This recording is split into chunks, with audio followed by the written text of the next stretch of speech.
मनोज जरांगे पाटील यांची मागणी सरकारकडून मान्य, मराठ्यांचा झाला ऐतिहासिक विजय। आज मंगळवार 2 सप्टेंबर रोजी सायंकाळी सदरील माहिती देण्यात आली की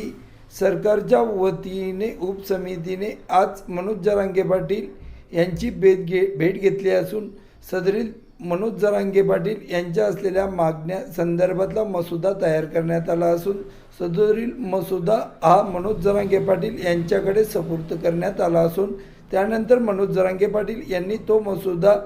वकील आणि मराठा आरक्षणाचे अभ्यासक यांच्याकडे दिला असून सदरील मनोज जरांगे पाटील यांच्या सर्व मागण्या मान्य करण्यात आल्या असून त्या अनुषंगाने लवकरच या संदर्भातला GR